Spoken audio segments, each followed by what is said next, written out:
Hello everyone. आज इस video में हम समझने का प्रयास करेंगे कि सम लागत रेखा या आइसो कॉस्ट लाइन क्या होती है। तो जैसे कि बजट रेखा होती थी उत्पादन उपभोक्ता के संदर्भ में, इसी तरह उत्पादन के क्षेत्र में जो है वो सम लागत रेखा या आइसोकॉन लाइन होती है। ये उसी तरह से होती है जैसे कि उपभोग के क्षेत्र में कीमत रेखा या बजट लाइन या प्राइस लाइन होती थी। तो सम लागत रेखा क्या होती है कि ये साधनों के उन विभिन्न संयोगों को दर्शाती है जिन्हें एक फर्म या एक उत्पादक एक दिए हुए लागत परिव्यय यानी कॉस्ट आउटले तथा साधनों की दी हुई कीमतों पर खरीद सकता है। अर्थात अगर मान लीजिए दो साधन हैं, श्रम और पूंजी है, उनकी कीमतें दी हुई है और उसका जो फर्म है या उत्पादक है उसका अपना एक बजट है कि इतना वो खर्च कर सकता है। तो उसमें जो साधन है उनकी कीमतों में दिए होने पर और जो उसके पास जो बजट है उससे वो कितनी संयोग खरीद सकता है या उत्पादन कर सकता है, वो चीज़ सम लागत रेखा दर्शाएंगे। तो जैसे कि इस चित्र में हम देख रहे हैं, जो पी और टी रेखा है, ये पी और ये पी टी रेखा जो है ये आइसोकॉस्ट लाइन या सम लागत रेखा है। मान लीजिए पी एक्स मतलब कि प्राइस ऑफ एक्स, एक्स की कीमत 5 रुपये है और वाई पी वाई मतलब प्राइस ऑफ वाई अर्थात वाई की कीमत 10 रुपये है और कॉस्ट उसका आउटले है, लागत परिव्यय जो वो खर्च कर सकता है कोई उत्पादक, वो 50 रुपये है। तो अगर वो मान लीजिए एक्स वस्तु लेना चाहता है, एक्स वस्तु ये वाली है और इसकी कीमत कितनी है 5 रुपये, टोटल उसके पास कितने पैसे हैं 50 रुपये वो खर्च कर सकता है, टोटल मनी या बजट उसका 50 रुपये है और एक्स की कीमत कितनी है, एक्स वस्तु की कीमत जो है या वस्तु नहीं है साधन है, सॉरी, तो एक्स जो साधन है या लेबर जैसे मान लीजिए, तो उसकी कीमत कितनी है 5 रुपये है। तो टोटल कितना वो खरीद सकता है, एल या एक्स साधन जो है या लेबर जैसे यहाँ पे है वो कितनी इकाई खरीद सकता है, वो 10 इकाई लेबर ले सकता है इस संदर्भ में। अब मान लीजिए वाई के संदर्भ में देखिए, वाई पे क्या है, कैपिटल है यानी पूंजी है और उसका टोटल आउटले जो है या लागत परिव्यय है जो वो खर्च कर सकता है वो 50 रुपये है और जो वाई जो उत्पादन का साधन है उसकी कीमत कितनी है 10 रुपये है। तो कुल अपने को व्यय दे रखा है कितना हम खर्च कर सकते हैं और उसकी कीमत दे रखी है जिस साधन की जिसको हमें खरीदनी है, तो उनका भाग अगर दे देंगे उसमें तो वो कितना आ जाएगा।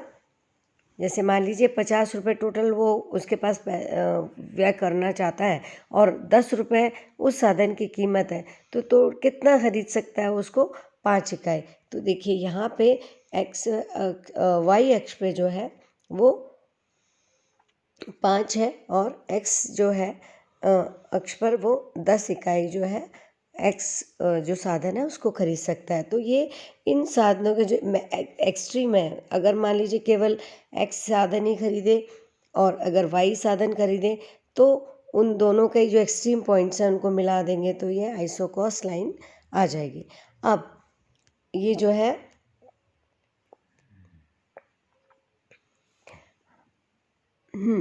तो इसके विभिन्न संयोगों को बताएगी जिससे कि उत्पादक जो है उसको क्रय कर सकता है या उत्पादन कर सकता है।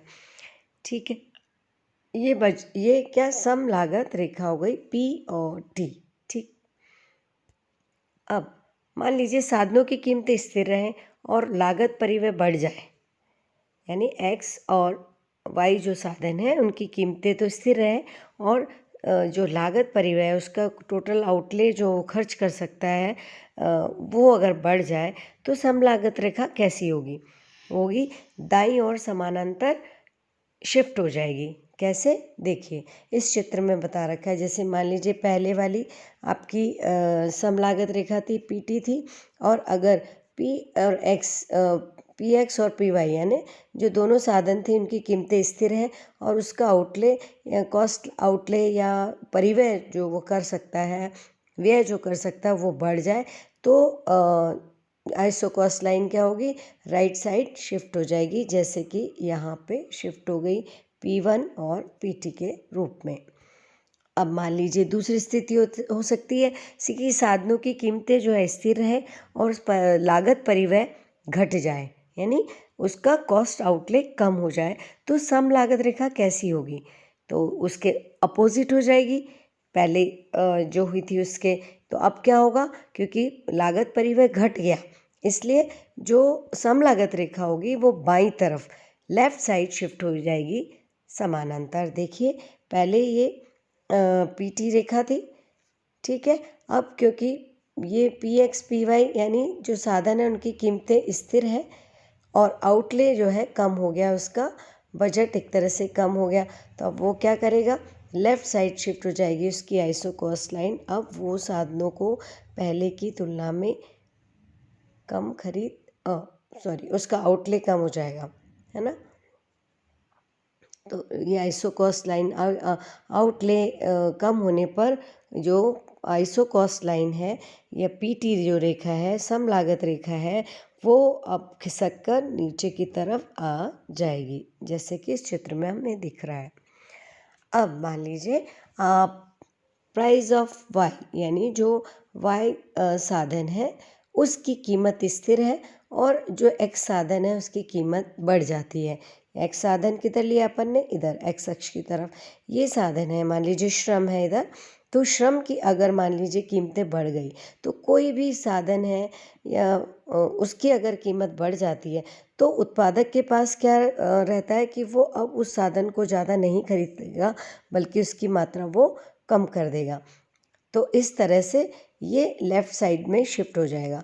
तो इसका मतलब क्या हुआ कि अगर एक साधन स्थिर है, जैसे मान लीजिए यहाँ पे वाई साधन जो था उसकी कीमत स्थिर है और एक्स साधन जो है उसकी कीमतें बढ़ गई है। यहाँ पे मान लीजिए श्रम की कीमत बढ़ गई है, तो अब वो पहले की तुलना में श्रम को कितना इकाई ले सकता है, पहले से कम इकाई यूज़ करेगा, क्योंकि उसकी कीमत बढ़ गई है। अब इसके ठीक विपरीत अगर देखें कि वाई साधन है उसकी कीमतें तो स्थिर है और जो एक्स साधन है उसकी कीमतें कम हो गई है, पहले से कम हो गई कोई भी साधन की कीमत, तो अब क्या करेगा उत्पादक, अब वो पहले से ज़्यादा उसको यूज़ करेगा, उस साधन की मात्रा अधिक खरीद सकता है। इसलिए पहले जो रेखा PT थी, अब ये रेखा इस तरह से PT1 यहाँ पे आ जाएगा, क्योंकि अब श्रम पहले से सस्ता हो गया है, इसलिए वो अब श्रम की अधिक मात्रा यूज़ करेगा, और क्योंकि पूंजी स्थिर है उसकी कीमत, इसलिए वो पूंजी को स्थिर ही रखेगा। अब इसका उल्टा देखते हैं।